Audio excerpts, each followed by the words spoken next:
We are talking today about work-life balance and not just work-life integration. So, just to kick us off, talk about the difference between those two things as you see them. Yeah, I mean, again, the term work-life balance has been thrown around so much, Yeah. but really the way that we look at it is we understand that work's not everything. You've got your family, you've got your outside interests, you've got your hobbies, your things you want to do.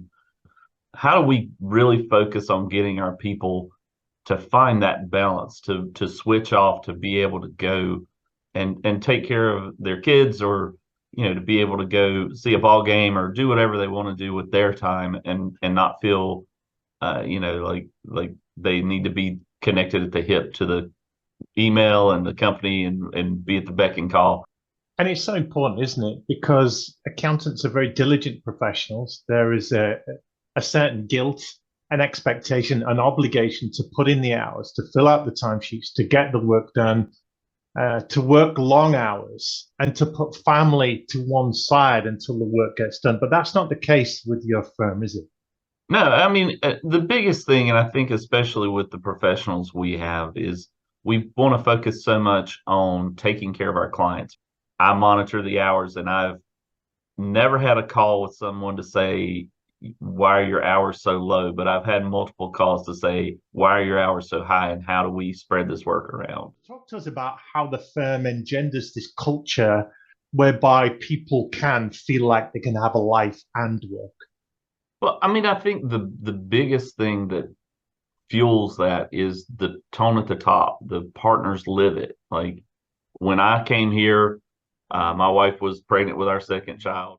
I've had ample opportunity to go to ball games, to go to dance recitals, to be at any event that the kids have going on. I make the time to do it and set that tone that it's important. Lori's done the same thing. Tim Hooks, who's in charge of our tax department, has done the same thing. When you see everybody at the top making that time for their family and making that time for outside things that are important, then everyone feels okay. It's all right if I do it too, right? You're not saying, well, we want a good work-life balance, but then the partners are in the office till 12 o'clock every night, and Mm. setting the exact opposite example. Sure. There is a culture at BRC too, though, of no glass ceiling. So you don't jeopardize your career prospects by having a life and not putting in your requisite hours. You can get to the top and have a life. Well, and that's one of the things that has been unique about this place since way before I ever got here. I know our managing partner ended up here after having her son, because there was that balance. There was that ability to have a flexible work schedule without it impacting, your ability to move up, and to keep, you know, having opportunities and keep progressing in your career, because we've got some really talented people who go through different cycles of life, and sometimes need to take a step back from this to take care of something else. And you don't lose them. You don't want them to lose their momentum just because of something outside of work's demanding more of their time. Talk to us about a culture of flexibility. If you're allowing people time off and a life outside work, then you're moving resources and capacity around. You've got to cover gaps. You've got to make sure the clients are looked after. That's a lot of management that needs to happen and a real culture of flexibility. How does that all work then? Yeah, I mean, the biggest thing for us is that we have managers and partners who spend their time focused on what projects are due, what's got to get done, who's available.